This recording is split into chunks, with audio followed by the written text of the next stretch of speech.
بسم اللہ الرحمن الرحیم۔ شروع اللہ کے نام سے جو بڑا مہربان اور نہایت رحم والا ہے۔ حضرت محمد مصطفیٰ صلی اللہ علیہ وآلہ وسلم اللہ تعالیٰ کے آخری نبی اور پیغمبر ہیں۔ محترم ناظرین، السلام علیکم۔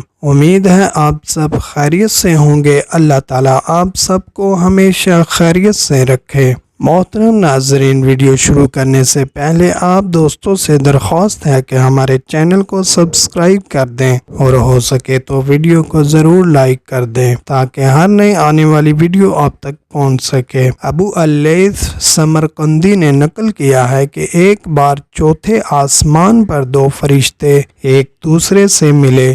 ایک نے دوسرے سے کہا، کہاں جاتے ہو؟ اس نے جواب دیا کہ مجھے ایک عجیب حکم ہوا ہے۔ اس نے پوچھا، کیا ہے؟ وہ بولا، فلاں شہر میں ایک یہودی ہے، اس کی موت قریب آ لگی ہے اور وہ مچھلی کھانا چاہتا ہے اور اتفاق سے ان کے دریا میں دستیاب نہیں، تو مجھے خدا کا حکم ہوا ہے کہ مچھلیاں ہنکا کر وہاں لے جاؤ تاکہ ان میں سے اس کے لیے ایک مچھلی پکڑ لی جائے، اور یہ اس لیے کہ کوئی نیکی اس نے ایسی نہیں کی تھی جس کا خدا نے اسے دنیا میں بدلہ نہ دیا ہو، صرف اس کی ایک نیکی باقی رہ گئی ہے، اس لیے خدا کو منظور ہوا اس کی یہ خواہش بھی پوری ہو جائے تاکہ دنیا سے ایسی حالت میں جائے کہ خدا کے نزدیک اس کی نیکی نہ رہے۔ یہ سننے کے بعد دوسرے فرشتے نے کہا کہ خدا نے مجھ کو بھی ایک عجیب کام کے لیے بھیجا ہے۔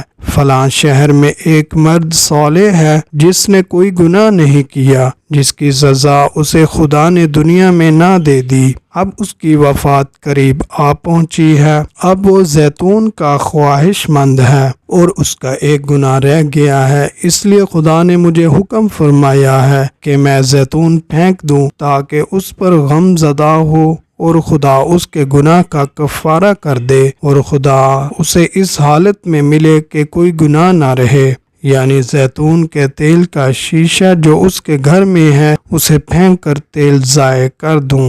حق تعالیٰ کے سامنے قیامت کے دن روح اور جسم دونوں جھگڑیں گے۔ حضرت ابن عباس کا بیان ہے کہ قیامت کے دن لوگوں میں جھگڑے ہوں گے، یہاں تک کہ روح جسم سے جھگڑے گی کہ اے رب، میں تیری روح تھی، تو نے مجھے اس جسم میں مقرر فرما دیا تھا، میرا کوئی قصور نہیں۔ جسم کہے گا کہ اے رب، میں ایک جسم تھا جسے تو نے پیدا کیا تھا اور یہ آگ جیسی روح مجھ میں داخل ہو گئی تھی، اس کی وجہ سے میں اٹھتا بیٹھتا، کھڑا ہوتا اور آتا جاتا تھا، میرا کوئی گناہ نہیں۔ کہا جائے گا کہ میں تم دونوں میں فیصلہ کیے دیتا ہوں۔ ایک اندھا اور ایک اپاہج دونوں ایک باغ میں جاتے ہیں۔ اپاہج اندھے سے کہتا ہے کہ مجھے پھل نظر آ رہے ہیں، اگر میرے پاؤں ہوتے تو انہیں توڑ لیتا۔ اندھا کہتا ہے میں تجھے اپنے کندھے پر اٹھائے لیتا ہوں، چنانچہ اپاہج کو اپنے کندھے پر بٹھا لیتا ہے، پھر اپاہج توڑ لیتا ہے اور دونوں کھا لیتے ہیں۔ بتاؤ کس کا قصور ہوا؟ بولے دونوں کا۔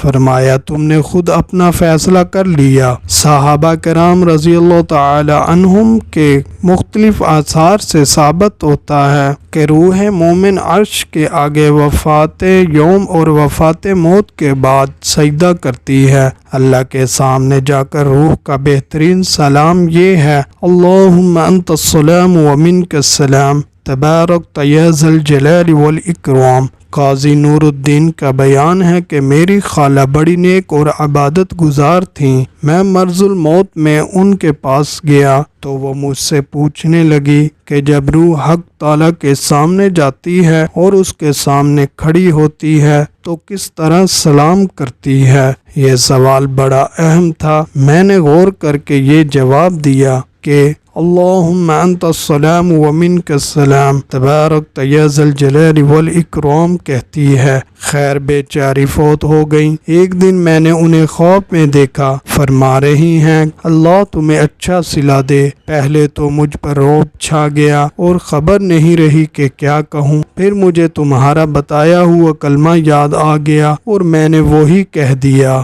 محترم ناظرین، یہ تھی ہماری آج کی ویڈیو۔ مزید ویڈیو کے لیے ہمارے چینل کو سبسکرائب کر دیں۔ اللہ تعالیٰ آپ سب کا حامی و ناصر ہو۔ اللہ تعالیٰ آپ سب کو خوش رکھے۔ اللہ نگہبان۔